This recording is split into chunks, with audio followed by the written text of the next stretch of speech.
안녕하세요. 2년 전 이혼의 문턱까지 갔었던 40대 여자입니다. 여기 썰만 구독자분들도 아시겠지만 가정을 깰 결심을 한다는 게 간단한 일도 아니고 또 쉽게 내릴 결정도 아니잖아요. 저 또한 그랬습니다. 솔직히 이혼 생각 같은 거 단 한 번도 해본 적이 없었어요. 그만큼 제 남편을 사랑하고 또 결혼 생활에 만족하며 살았거든요. 그런데 그런 저를 두 손 두 발 다 들게 한 사람이 있었습니다.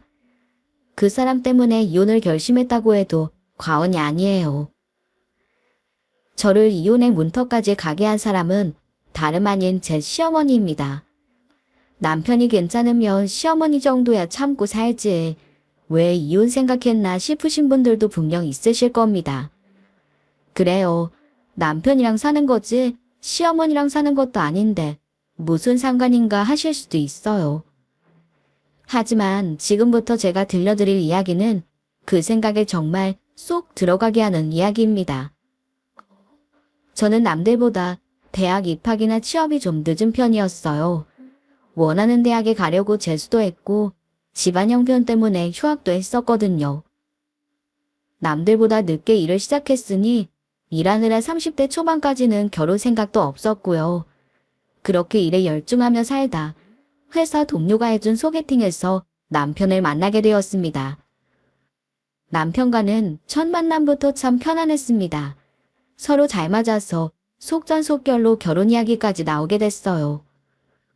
시아버님은 일찍 돌아가시고 시어머님과 남편 그리고 예비 시동생 내외와 처음 만나는 날 시댁이 아닌 근처의 한 식당에서 만났는데요. 다 같이 밥을 먹는데 어머님이 숟가락을 딱 내려놓으시는 거예요. 본인 입맛에 맞지 않고 식당에 불편하다면서요. 그러면서 동서를 쳐다보시더라고요. 근데 그 눈빛이 마치 동서를 잡아먹을 것만 같았습니다. 그런데 동서는 개의치 않고 시모를 쳐다보지 않았어요. 남편 될 사람이나 시동생도 크게 신경 쓰지 않았고요. 그래서 제가 그냥 예민했나 보다 하고 넘겼는데 얼마 뒤에 다시 어머님이 동서를 향해 짜증을 내셨습니다. 반찬이 손에 가는 게 하나도 없잖아. 네가 하필 팔을 다치는 바람에 요리도 못해가지고 입에도 안 맞는 식당에 왔네. 아유, 큰 며느리 처음 만나는 자리인데 이게 뭐야? 큰 며느리를 집도 아니고 식당에서 맞이하는 꼴이 우습지 않니? 얘가 우리 집을 어떻게 생각하겠어? 어머니, 그럼 사고당해서 팔 다친 제가 음식을 어떻게 해요? 집안 생각하셨으면 어머님이 직접 하지 그러셨어요. 시어머니는 동서를 흘려보셨어요. 말버릇 좀 보라면서 시집와서 10년 동안 자기 속을 뒤집어 놓는다고 타박하셨죠. 그 사이에서 어찌나 눈치가 보였는지 밥이 어디로 들어가는지도 모르게 식사 자리가 마무리되었습니다. 그날 집에 돌아오면서 어머님과 동서 사이가 안 좋은 거냐고 남편에게 단도직입적으로 물어봤어요. 그러니 남편이 지난 사연을 들려줬는데요. 동서랑 시동생이 속도 위반으로 일찍 결혼을 한 거래요. 동서네 친정이 잘 살지 못해서 어머님이 지금도 아쉬워하신다고. 그래서 재수 씨와의 사이가 좋지 않다고 알려줬어요. 시동생이 의사인데 그래서 어머님이 며느리 잘 볼 생각을 하셨나 봐요. 근데 동서가 본인 성에 차지 않으셨던 거고요. 그 말을 듣고 저도 좀 걱정이 됐습니다. 어머님이 저를 마음에 안 들어 하실 것 같아서요. 그러자 남편이 저를 안심시켰어요. 엄마가 동생한테 기대가 커서 그런 거라고 우리한테 뭘 바라지는 않으실 거니 걱정 말라고 해줬죠. 그 말을 믿고 남편과 결혼을 했습니다. 정말 남편 말대로 어머님은 저희 부부에게는 별 간섭이 없으셨어요. 우리 딸을 낳았을 때도 그 말씀하지 않으셨고 그냥 큰 며느린 제겐 뭘 시키지도 않고 관심 바뀐 것 같다고 할까요? 대신 어머님의 모든 관심은 동서에게 가 있었습니다. 시집살이를 시키며 괴롭히는 것도 관심이라면 관심이잖아요. 정말 동서를 볼 때마다 잔소리를 퍼부어대시는데 동서가 불쌍할 지경이었죠. 동서네가 결혼한 지 10년이 넘었다는데 그 정도면 마음에 안 들어도 정이 들 세월이잖아요. 그런데도 쉼없이 잔소리 하시는데 대단하다 싶었네요. 동서가 음식을 해오면 간이 안 맞는다고 잔소리, 재료가 너무 푹 익었다고 뭐라 하시는데 제 얼굴이 다 화끈거렸어요. 하지만 동서는 너무 잔소리를 들어 내성이 생긴 건지 별 반응이 없더라고요. 동서, 어머님 진짜 너무하신다. 어떻게 저렇게까지 하셔? 동서 많이 속상하지? 괜찮아요. 그냥 한 귀로 듣고 한 귀로 흘리는 중이에요. 형님도 너무 신경 쓰지 마세요. 동서는 제가 하는 걱정에도 대수롭지 않게 넘기더라고요. 뭐, 솔직히 시모 관심이 다 동서에게 가 있으니 저야 너무 편했던 건 사실입니다. 어머님 잔소리도 없고 큰 며느리지만 시달릴 일이 없었거든요. 진짜 제 결혼 생활은 평화 그 자체였어요. 그러나 그땐 그게 폭풍 전야일 거라고는 조금도 상상하지 못했네요. 제가 결혼하고 3년쯤 지난 때였나요? 어머님이 집으로 오라고 갑자기 전화를 하신 거예요. 가보니 표정이 너무 안 좋으시더라고요. 어머니, 안색이 왜 이렇게 안 좋으세요? 어디 편찮으세요? 아님 무슨 일 있으신 거예요? 니들은 도대체가 뭐 하는 것들이야? 큰아들 큰며느리라면서 동생네 무슨 일이 생겼는지도 모르고 니들만 잘 살면 그만이다 이거야? 갑작스러운 꼬지즘에 저는 남편이나 당황했고 남편이 물었습니다. 엄마 왜 그러시는데요? 그 집에 뭐 문제 있어요? 아휴, 이렇게 동생 일에 관심이 없어서야. 지금 창훈이네 난리 났다. 창훈이 처가 당장이라도 이혼하겠다고 아주 난리야 난리. 이혼이라뇨. 동서가 서방님이랑 갈라서겠대요. 대체 왜요? 네 시동생이 병원 일하느라 너무 스트레스 받아서 그 불법 도박인가 뭔가 좀 했댄다. 그러다 사치 좀 썼대.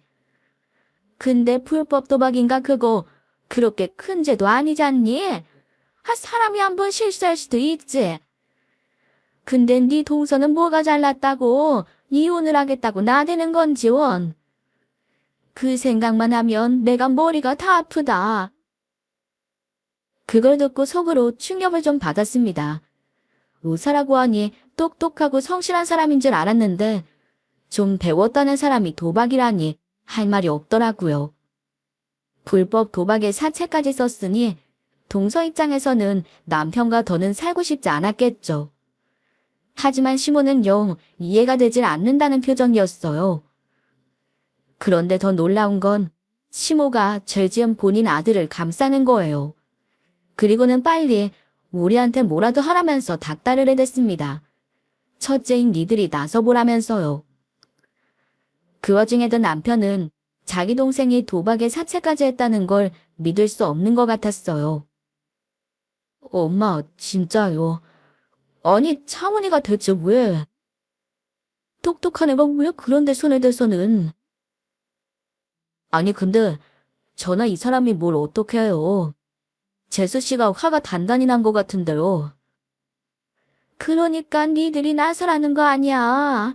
이혼은 막아야 할 거 아니니. 예, 아무래도 큰 며느리 너밖에 없다. 네가 좀 만나봐. 내 전화 받지도 않아. 만나서 이 엄마는 막아라. 응? 네, 만나보긴 할게요. 그런데 동서 입장에서는 그 일 알고도 참고 살기 힘들 수도 있지 않을까요? 생각할 시간을 좀 주시는 게. 생각은 무슨? 우리 창훈이가 딴 년을 만나기로 했어 뭘 했어? 그깟 돈놀이 좀 한 거 가지고 이혼이야. 그걸 가지고 범죄자 취급하며 이혼 후 누나는 네 동서년이 나쁜 거지. 너도 며느리라고 지금 걔 편드는 거냐? 지 일 아니라고 천하태평에서는. 네가 이렇게 가족일에 관심이 없으니까 집안 꼴이 이렇게 돌아가는 거야. 어머님이 저에게 막 퍼부어대시는데 말이 안 나오더라고요. 집으로 돌아가는 길에 남편 표정이 참 어두워 보였습니다. 자기가 첫째인데 그동안 무심했던 것 같다며 신경을 좀 써야겠다고 했죠. 당신에겐 미안하지만 동서 좀 설득해줬으면 좋겠다고 하면서요. 남편이 간곡히 부탁하는데 모른 척 할 수가 없었습니다. 그래서 시모와 함께 동서를 만났어요. 어머님은 동서에게 매달리는데 거의 비기 직전이었어요. 동서를 그렇게 잡던 사람이 맞나 싶더라니까요. 둘째야, 우리 차문이 지금 많이 반성하고 있다. 딴 사람도 아니고 너랑 애 낳고선 네 남편 아니냐. 그러니 그만하고 이제 좀 용서해줘라. 이번 한 번만 눈 감아주면 내가 너한테 정말 잘하마. 다신 너 속썩이게 하는 일 없게 할 거다. 글쎄요. 생각 좀 해볼게요. 그리고 어머니 전 미워하시잖아요. 그 사람이랑 헤어지면 어머님은 좋아하실 줄 알았는데. 미워하긴. 그건 그때 얘기고 지금은 아니야. 앞으로 내가 너한테 정말 잘할게. 그러니까 제발 이 엄마는 다시 생각해줘. 우리가 이렇게 빌게. 큰애, 너는 왜 아무 말이 없어? 너도 뭐라고 말 좀 해봐라. 그래 동서. 서방님 딱 한 번 실수잖아. 다시는 안 그런다니까 동서가 이번만 봐줘. 둘째야, 네 형님 말 들었지? 딱 한 번 실수다. 사람은 누구나 실수하잖니. 그러니 우리 차문이 용서 좀 해주고 제발 이 엄마는 없던 일로 해줘라. 나 내 아들 이혼하는 꼴 못 본다. 절대 안 돼. 어머님은 동서에게 매달리며 눈물까지 보이셨습니다. 동서는 생각해보겠다며 자리를 떴고 어머님과 저만 둘이 남았는데요. 동서가 나가자마자 어머님 표정이 싹 변하는 겁니다. 저 이때 무슨 드라마 보는 줄 알았잖아요. 나쁜 년. 저 년 내가 마음에 안 드는데도 결혼시켜주니까 아주 지가 잘난 줄 알아요. 시어머니가 그렇게 매달리는데도 생각해보겠다고만 하는 꼴 봐라. 별것도 아닌 일 가지고 이혼하겠다고 큰소리치고 아유 하여튼 마음에 안 들어. 어머님, 동서한테 아직도 마음이 불편하시면 그냥 서방님이랑 갈라서게 두시는 건 어떠세요? 어머님도 동서 때문에 스트레스 받아 하시니까. 뭔 정신 나간 소리야. 내가 내 새끼를 왜 이혼을 시켜? 우리 집안에는 이혼한 사람 아무도 없다. 근데 왜 우리 차문이가 이혼 남딱질 묻혀야 돼? 그럼 다른 친척들이 우리를 얼마나 우습게 보겠어? 의사인 네 시동생이랑 내 체면이 뭐가 되겠냐고. 어머님은 이혼은 안 된다며 펄쩍 뛰셨습니다. 그놈의 체면이 뭐길래 그렇게 싫어하는 며느리를 붙잡고 있겠다는 건지 이해가 가지 않았어요. 어찌됐든 그 후로 동서가 마음을 돌렸고 시동생네는 이혼 위기에서 벗어날 수 있었습니다. 하지만 둘 사이는 여전히 냉랭해 보였어요. 그러자 시모는 동서가 마음을 빨리 안 푼다면서 저한테 전화를 해 몇 시간씩 공소욕을 하기도 했는데요. 들어주는 것도 한두 번이지 진짜 죽겠더라고요.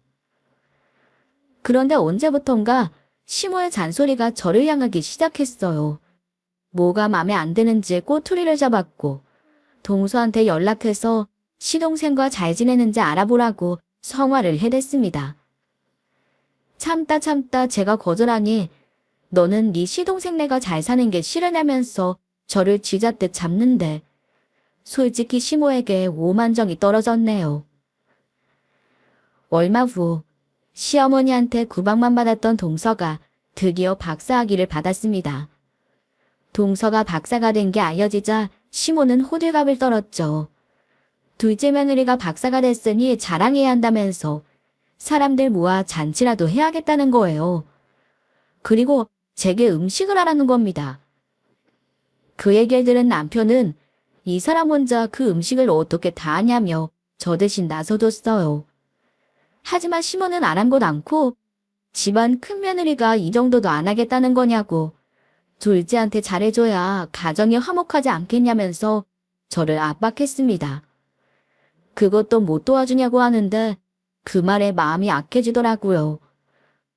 그래서 친척들 불러 모아 잔치하는 날 음식을 제가 하기로 했네요. 남편은 본인이 미안하다고 동생네 가정이 안전될 때까지만 이해해달라고 부탁하더군요. 평소 저를 잘 생각해주는 남편이었으니 이번 한 번만 내가 희생해야겠다 생각한 거죠. 그런데 동서 축하 파티를 해주기로 한 그날 제가 하필 장염에 걸리고 말았습니다. 어머님은 하필 이날 장염에 걸리냐며 저를 구박하셨어요. 어머니 죄송해요. 아무래도 제가 음식하는 건 힘들 것 같고 그냥 나가서 먹는 건 어떠세요? 친척들 다 오기로 했는데 어떻게 나가서 먹어? 그러지 말고 지금이라도 네가 음식을 좀 해라. 얼른. 장염인데 제가 지금 어떻게 음식을 해요? 장염이라도 음식은 할 수 있지. 네가 안 하면 어떻게 할 거야?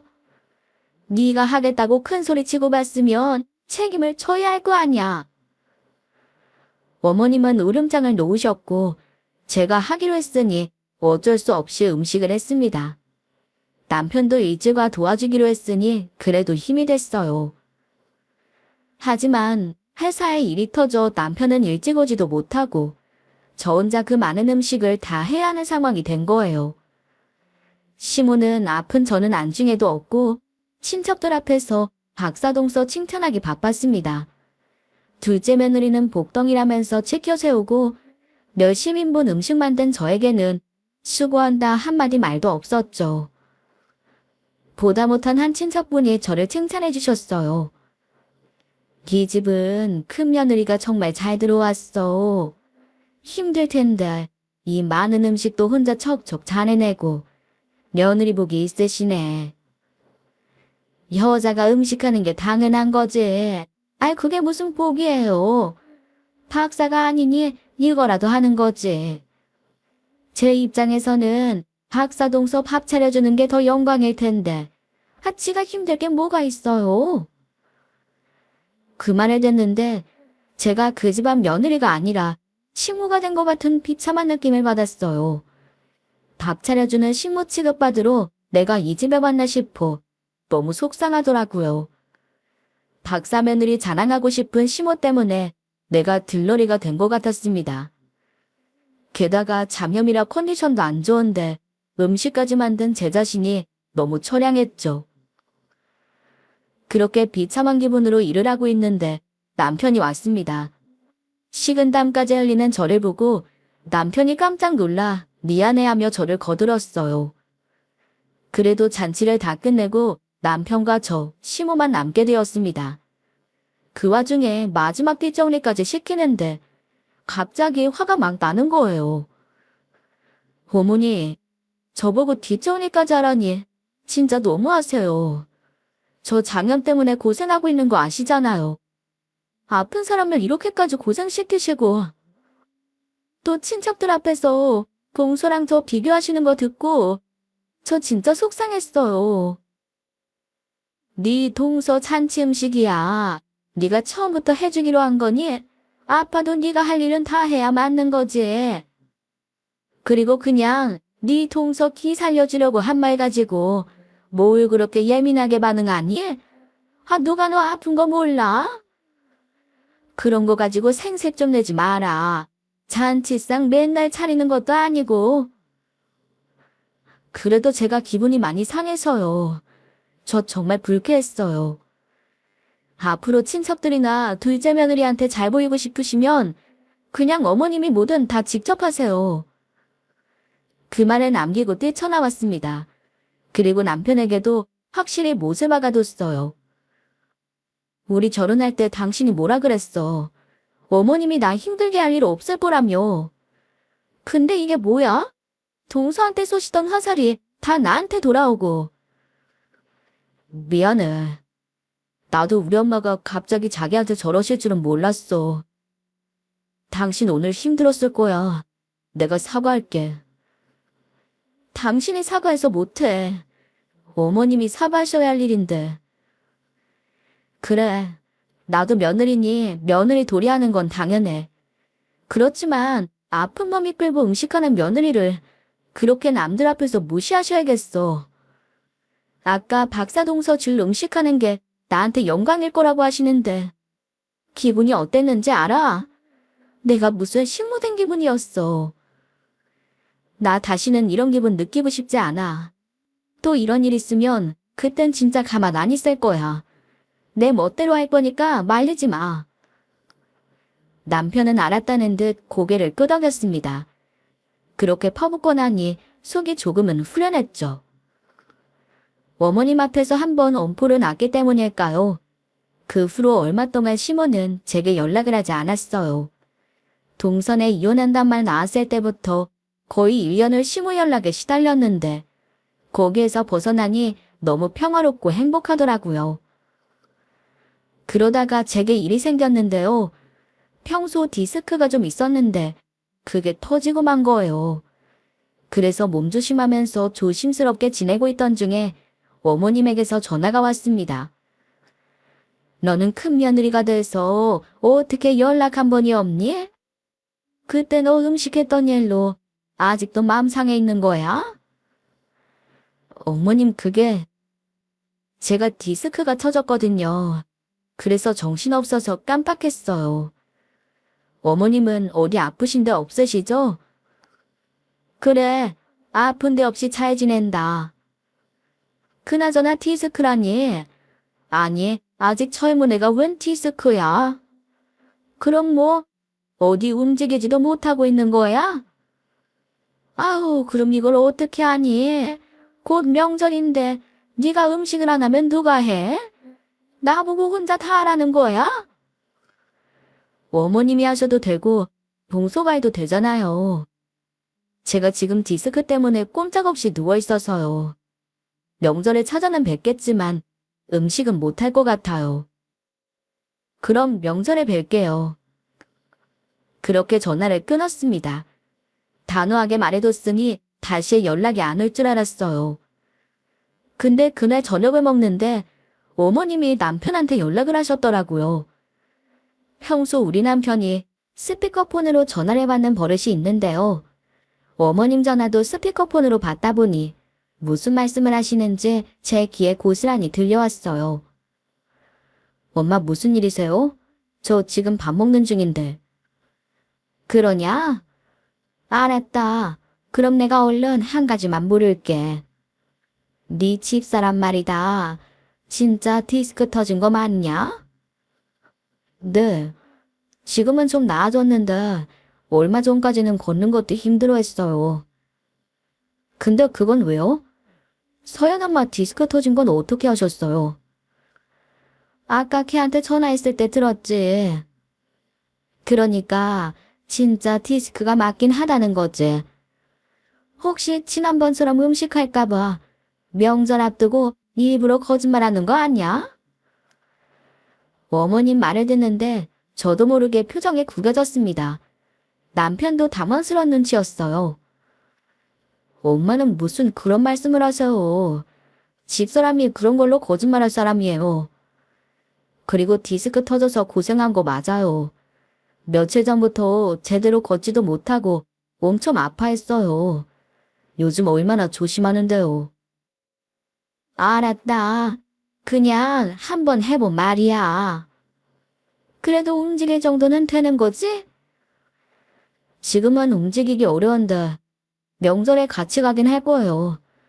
근데 절대 무리하면 안 돼요. 그러니까 명절이라고 요리하라고 시키지 마세요.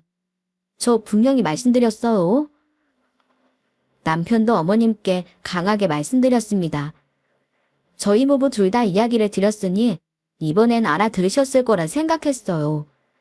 당장 며칠 후 저 혼자 독박을 쓰게 될 거라곤 상상하지 못했지요. 그 후 시간이 흘러 명절 전날이 되었습니다. 전화벨이 울려 받아보니 어머님이셨어요. 근데 어머님 목소리가 금방이라도 숨이 넘어갈 것 같이 다급한 거예요. 얼른 와달라기에 무슨 일이라도 생긴 줄 알고 정신없이 시댁으로 달려갔죠. 가보니 어머님은 소파에 앉아 계시고 장을 봐왔는지 집안에 식재료가 가득하더라고요. 어머님, 무슨 일 있으세요? 어디 다치셨어요? 근데 이건 다 뭐예요? 장이라도 봐오신 거예요? 그게 말이다.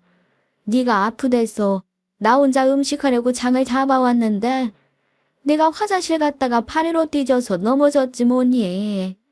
그래서 지금 일어날 수가 없다. 이걸 어쩌니? 어머님의 물음의 순간 할 말을 잃었습니다. 저를 왜 그렇게 다급하게 불렀는지 감이 딱 오더라고요. 네 시아버지 제사는 지내야 되고 저 멀리 제주도에서 친척들도 올 텐데 내가 다쳤으니 음식을 누가 해. 명절 전날 이제와 오지 말라고 할 수도 없고. 네. 그럼 동서는요? 동서가 와서 할 수 있잖아요. 아휴, 걔한테 어떻게 이런 일을 시켰니?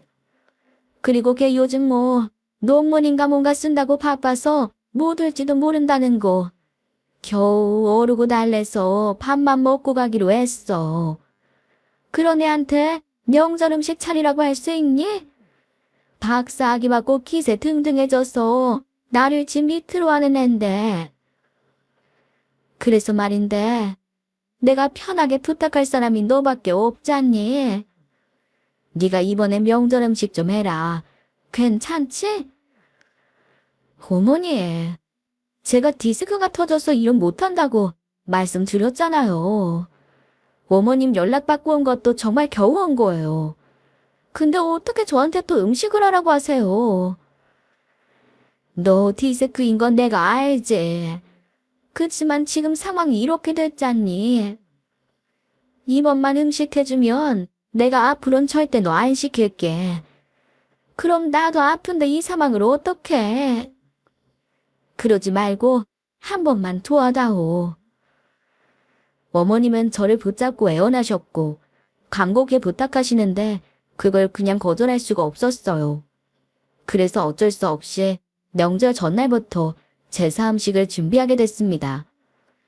아픈 허리를 부여잡고 명절 전날부터 재료 다듬고 요리하고 친척들까지 먹을 양을 혼자 다 만들게 됐어요. 그땐 진짜 죽을 맛이더라고요. 남편도 근무에 걸려 명절 당일에도 겨우 올 수 있는 상황이고 그렇다고 아프다는 시무를 시킬 수도 없으니 저 혼자 끙끙대며 그 많은 음식을 다 한 거죠. 솔직히 너무 힘들어서 중간에 다 내던지고 집에 가고 싶기도 했습니다. 그렇지만 이왕 하기로 한 거 다 같이 모여 먹을 명절 음식이니 기분 좋게 하려고 몸이 아파도 마음을 다잡았어요. 특히 우리 딸 서연이 생각하면서요. 우리 딸이 명절 음식 중에서도 갈비찜을 정말 좋아하거든요. 우리 애가 맛있게 먹는 모습을 생각하면서 꼭 참았습니다. 그리고 명절 당일이 되어 딸애를 데리고 시댁에 갔어요. 어제 해놨어도 손 갈 일이 어찌나 많은지 정신없이 음식을 했죠. 저 혼자 고생하는 게 보기 안쓰러웠던지 제 딸이 옆에서 제 심부름을 해주더라고요. 아직 어린애인데 엄마 고생하는 걸 알고 도와주는 게 짠하고 고마웠네요. 제가 음식을 하고 딸이 간을 봐주니 그래도 한결 낫더라고요.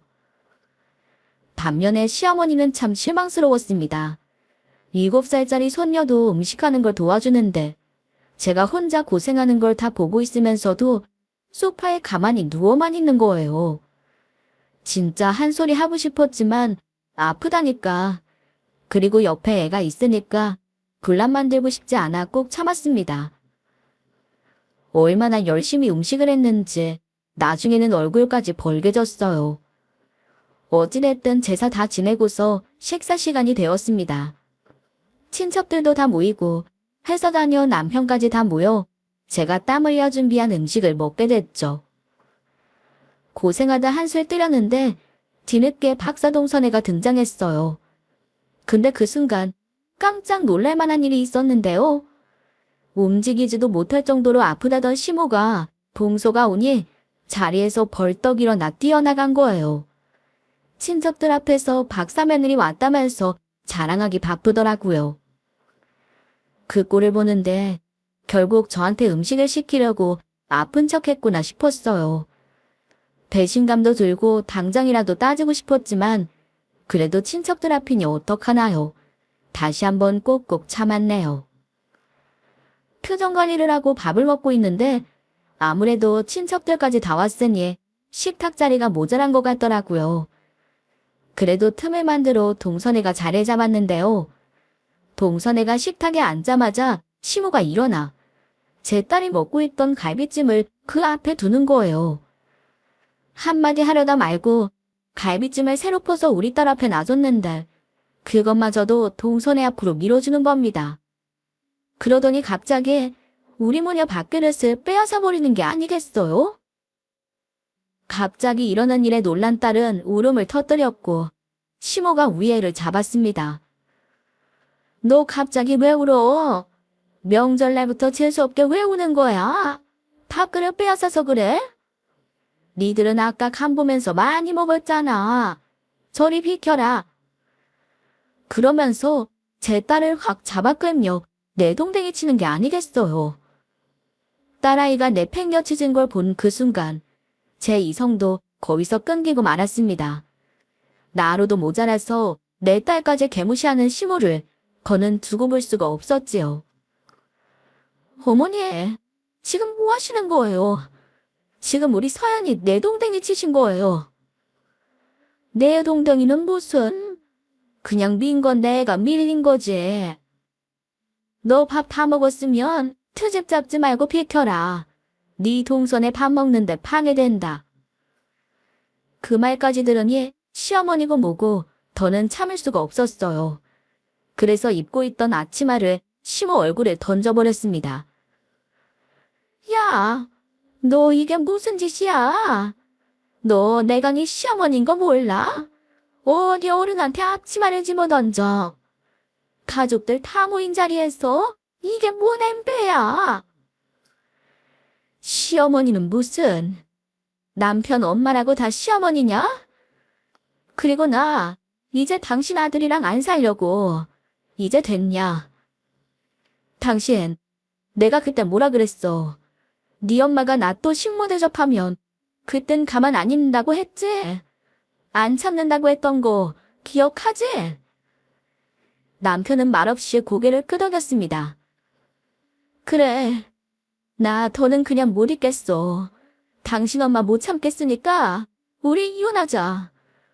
나 식모 대접하는 것도 모자라서 이젠 내 딸한테까지 함부로 해? 둘째 며느리는 박사 됐으니 떠받들어 모시고 나는 만만해. 그래도 시어머니니까 며느리 노릇한다고 꼭 참았는데 나 더는 못 참아.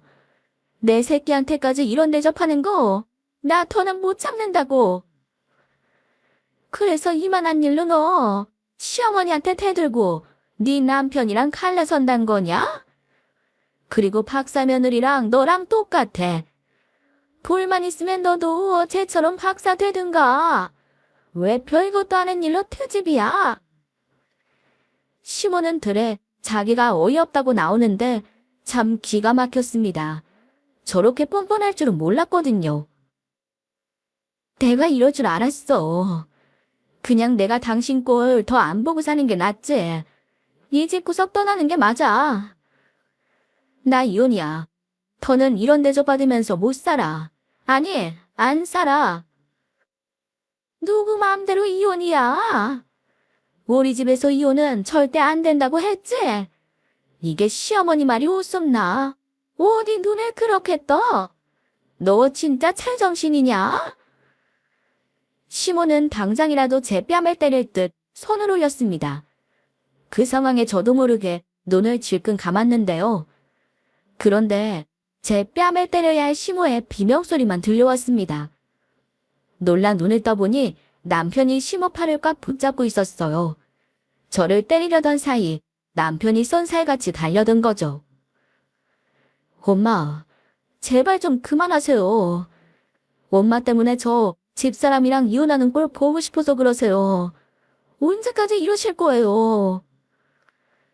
또, 너 지금 이게 아들이 애미한테 할 짓이야? 지 엄마 편 안 들고 마누라 치마폭에 쌓여서 천연 편 만드는 꼴 좀 봐. 내가 너 그렇게 키웠어. 전연전연하지 마세요. 왜 잘못 없는 저 사람한테 욕하세요? 엄마 하나 때문에 대체 이게 무슨 난리예요? 그래도 며느리니까 도리 다 하려고 몸 아픈 저 사람이 음식했으면 됐지. 왜 밥그릇까지 빼앗으세요? 재수 씨는 귀한 손님이고 우리 집사람은 식모 취급하시는 거냐고요. 내가 언제 전에는 식모 취급했어? 박사 며느리 밥 먹을 자리 없어서 밥그릇 좀 빼앗은 게 죄야? 그깟 제사 음식 좀 한 거 가지고 요새는 그럼 아픈 내가 다 하리.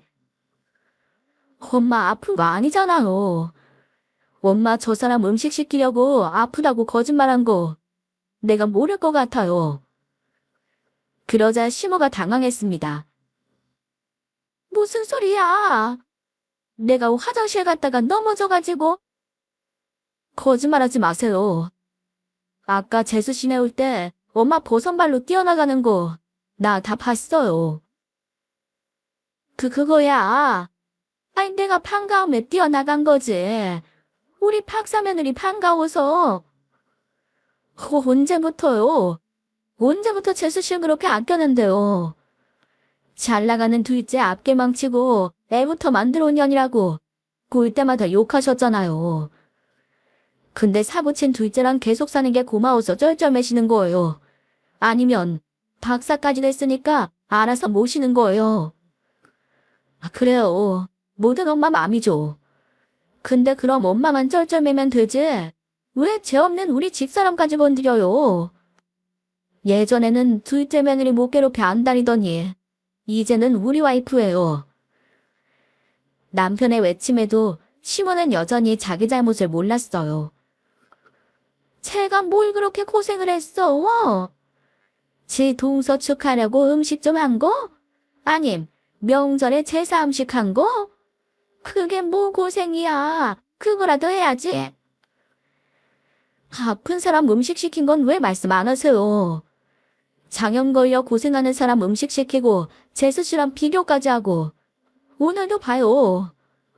제가 분명 말씀드렸죠? 이 사람은 허리디스크라고. 그런데 명절 전날부터 혼자 고생하고 이제야 밥 좀 먹겠다는데 밥그릇까지 빼앗았잖아요. 재수 씨 밥 좀 늦게 먹으면 어디 덧나나요? 이깟 밥 좀 늦게 먹는다고 세상 무너지냐고요. 남편은 시모를 향해 소리를 지르면서 아예 밥상을 뒤엎어버렸습니다. 시모는 기막힌 표정으로 이렇게 말했어요. 저놈 저거 봐. 이게 지 엄마한테 포르장머리 없이? 이게 다 큰 며느리 너 때문이다. 네가 참았으면 됐잖아. 친척들 앞에서 날 이렇게 망신 줘야겠어? 어머님, 왜 제 탓을 하세요? 대접받는 시어머니 하고 싶으셨으면 먼저 저한테 잘하셨어야죠. 동서는 못 건드리니까 저한테 이러는 거 정말 속보여요. 됐네요. 긴 말 할 것 없고 저 어머니 큰아들이랑 이혼할 거예요. 그렇게 아세요. 그러자 시모의 눈빛이 흔들렸어요. 얘가 아까부터 무슨 이혼이야? 예, 솔직히 내가 너 싫어서 그랬겠니? 내가 너한테라도 시어머니 대접 받고 싶어서 그런 거야. 네 동서년을 좀 봐라. 저건 뭐 하나 잘난 거 없으면서 맨날 고개 쳐들고 다녔다. 그러니 내가 저게 좋았겠어? 내 새끼랑 살아주니까, 그리고 박사라도 됐다니까 내가 비에 좀 맞춘 거지. 안 그러면 또 내 아들이랑 이혼한다고 지랄할 거 뻔해서 그런 거야. 며느리라고 기대래가 너 하나라서 편해서 좀 시킨 건데. 그게 잘못이냐. 그러자 옆에서 듣고 있던 동서가 자리에서 일어났습니다. 어머니 진심이 그거였어요. 어쩐지 저 구박하시던 분이 요즘엔 너무 잘해주신다 했죠. 어머니 본심을 몰랐네요, 제가. 둘째야. 내 말은 그게 아니라. 나는 니들 둘 다 소중하다. 그러니 이러지들 말고 내 얘기 좀 들어봐라. 첫째야, 여기 좀 앉아봐. 됐고, 어머니 말씀 더는 들을 가치가 없네요. 저 그냥 이혼할 거예요. 이 꼴 보면서 저는 단 한시도 못 살아요. 저 어머님이 우리 서연이 밥그릇 빼앗았을 때 이미 결심했어요. 나도 내 자식도 이런 취급받느니 갈라서는 게 나아요. 이거 사과로 풀릴 일이 아니에요. 어머님 사과 필요 없습니다. 여보, 당신이 선택해. 어머님이랑 넌 끊고 나랑 살 건지 아니면 당신 어머님이랑 살 건지. 그러니 남편은 일초의 망설임도 없이 결정을 내리더군요. 엄마, 저도 이제 엄마 뜻대로 해드리기에 너무 지치네요. 저는 제 집사람 고생시키고 싶지도 않고요. 엄마 때문에 제 와이프랑 딸한테 버림받을 순 없잖아요. 그렇게 하세요. 어머니 들으셨죠? 이 사람이 저를 선택했네요. 이제 어머니한테 큰아들, 그리고 큰며느리는 없어요. 잘난 의사 아들의 박사 며느리랑 행복하게 잘 살아보세요. 얘들아, 내 말 좀 들어봐라. 얘들아. 어머님은 저희를 애타게 부르셨지만 남편과 저는 뒤 한번 돌아보지 않고 그 집에서 나갔습니다. 그리고 남편은 제 앞에서 싹싹 빌었어요. 당신한테 정말 미안해. 엄마가 당신이랑 우리 서연이한테 그렇게까지 하실 줄은 몰랐어. 우리 엄마 때문에 벌어진 일이니까 내가 사과할게. 상처 줘서 미안해, 여보. 아니야. 당신 잘못이 아닌데 뭘. 당신 마음도 안 좋겠다. 어머님한테 그렇게까지 했으니. 아깐 흥분해서 몰랐는데 내가 좀 심했나 하는 생각도 들어. 어머님이랑 나 두고 선택하라고 하고. 어머님도 충격이 크시겠다. 다시 엄마 받아주면 그땐 당신을 더 만만하게 보실 거야. 그럼 당신만 더 고생시킬 거고 더 쥐잡듯이 괴롭히실걸? 엄마랑은 연 끊고 사는 게 맞아. 당신 말대로 창훈이랑 재수씨 있으니까 괜찮겠지. 우리 가정을 위해서는 이게 옳은 선택이야. 나한텐 당신이랑 내 딸이 더 중요해. 그렇게 남편은 자기 엄마가 아닌 제 편이 되어주었습니다. 그 상황에 제 편이 되어준 남편이 너무나 든든했고 그 마음에 큰 감동을 받았네요. 그 일이 있고 며칠 후 동서가 저를 찾아왔어요. 시어머니 용서하라며 저를 설득하려고 온 줄 알았는데 예상 밖의 이야기를 꺼내더군요. 형님, 저 그날 일 이후로 생각 많이 했어요. 저는 그 사람이랑 정리하려고요. 뭐? 왜, 나 때문에 그래? 동서 서방님이랑 화해하고 잘 지내는 거 아니었어? 잘 지내긴요. 저희 부부 사이 완전 살얼음판이었어요. 그때 이혼했어야 하는 건데 제 생각이 짧았네요. 그리고 전 어머니가 잘해주시길래 저를 향한 마음이 달라진 줄 알았거든요. 근데 그게 아니었다는 걸 아니까 배신감까지 들더라고요. 애들 아빠도 싫고 어머니도 지긋지긋해요. 그래서 이혼하려고 하니 형님이 마음에 걸려서요. 나? 날 왜? 내가 마음에 걸리다니. 그게 형님한테 죄송했어요. 저 축하 파티 해준다고 고생하고 명절에도 저 대신 음식하시느라 힘드셨잖아요. 어머님이 차별하는 통에 형님이 힘드셨을 것 같아서요. 죄송해요. 괜찮아. 동서 잘못도 아니고 다 잊었어. 동서도 어머니 때문에 고생했잖아. 다 잊고 이제 행복했으면 좋겠다. 저희 둘은 솔직한 대화를 나누며 회포를 풀었어요. 동서가 이혼했으니 가족은 아니지만 그래도 가끔 연락하는 사이로는 남게 되었습니다.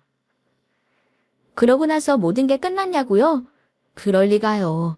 정신 못 차린 시모 때문에 심장 떨어질 뻔한 일이 있었거든요. 하루는 우리 딸을 데리러 유치원에 갔는데 친할머니가 애를 데려갔다는 거예요. 그 말을 듣는데 우리 딸이 유괴당한 건 아닐까 심장이 쿵 하고 떨어졌습니다. 그래도 혹시 진짜 시어머니가 데려갔을 수도 있겠다는 생각에 마음 졸이면서 시댁으로 갔어요. 가보니 진짜 시어머니가 우리 딸을 데리고 있더라고요. 저나 남편이나 당시 얼마나 놀랐게요. 그런데도 시모는 니들 때문에 애를 데려온 거라며 태평하더라고요. 어머니, 연락도 안 하시고 애를 막 데려가시면 어떡해요. 저희가 얼마나 놀랐는 줄 아세요. 그럼 어쩌냐. 니들이 내 연락도 안 받고 안 만나주니까 이렇게라도 하는 수밖에. 엄마 미쳤어요? 애 이렇게 데려가는 거 범죄예요. 범죄는 무슨 범죄야. 남도 아니고 친할머니가 데려간 건데 애가 날 얼마나 그리워했을 거야. 서연이 말해봐라. 할머니 보고 싶었지? 하지만 제 딸은 시어머니 민망할 정도로 고개를 저었습니다. 아닌데요. 나 할머니 무서운데. 할머니 안 보고 싶었어요. 고모니 들으셨죠? 우리 애 할머니 무서워해요. 뭐 해준 게 있어야 좋아하지. 밥그릇이나 뺏은 할머니를 뭐 한다고 좋아하겠어요. 멀쩡한 둘째 아드님 데리고 잘 살아보세요. 저희는 이만 가볼게요. 큰애야 잠깐만. 나랑 얘기 좀 하고 가라. 나 네 시동생 때문에 정말 힘들다. 걔 지처한테 이혼당하고 맨날 술만 퍼마셔. 어디 그뿐인 줄 아니? 집 밥 먹은 설거지 하나 안 해서 내가 걔 뒤치락거리 하느라 허리가 휘겠다. 니들이 나 좀 도와줘라. 너희가 우리 집 큰아들 큰며느리잖니? 첫째 노릇 좀 해야지. 우리 큰아들 엄마 불쌍하지도 않아? 매정하게 갈 생각 말고 이 햄이 좀 챙겨다오. 니들이 날 거둬줘야지. 엄마, 내가 연 끊겠다고 한 말 잊었어요? 할 말 있으면 잘난 의사 아들이랑 해결 봐요. 난 엄마 없는 셈 치고 아주 잘 살고 있으니까요. 이렇게 된 것도 다 자업자득이에요. 큰아들, 큰며느리 생각 말고 잘 지내세요. 남편은 저와 딸을 데리고 시댁에서 나왔습니다. 그게 시모와의 마지막이에요. 그 뒤로는 저희에게 연락이 온 적도 또 저희가 한 적도 없습니다. 주위에서 들은 바로는 시동생이 요즘도 심심하면 사고를 쳐서 그거 수습하면서 사느라 정신없다네요. 70 먹은 노인이 아직도 아들 사고 친 거 수습하는 게 안쓰럽긴 하지만 뭐 어쩌겠어요. 저희 남편 말처럼 자업자득이죠. 다 뿌린 대로 거둔다 싶습니다. 아주 가끔 시모를 끊어내지 못했다면 제 인생 어떻게 됐을까 상상할 때가 있어요. 여전히 시모의 말도 안 되는 요구를 받아주면서 잔소리를 들으면서 살았겠죠. 어쩌면 더는 못 견디고 남편과 이혼했을지도 모르겠네요. 하지만 이렇게 시어머니에게서 벗어나 살 수 있는 건 남편의 결단 덕분이라 생각합니다. 이혼의 문턱 앞에서 남편의 선택이 있었기에 우리 부부가 함께 할 수 있는 거라고 봐요. 엄마와 연 끊는 게 힘들었을 텐데 그럼에도 나와 딸을 선택해준 신랑에게 참 고맙지요. 그 고마움을 남편 향한 사랑으로 보답하며 살 생각이랍니다. 이렇게 우리 세 가족 앞으로도 소소한 행복을 누리면서 단란하게 살고 싶어요. 제 사연은 여기에서 마무리할까 해요. 끝까지 들어주셔서 감사드리고 하시는 일 모두 잘 되시길 기도하겠습니다.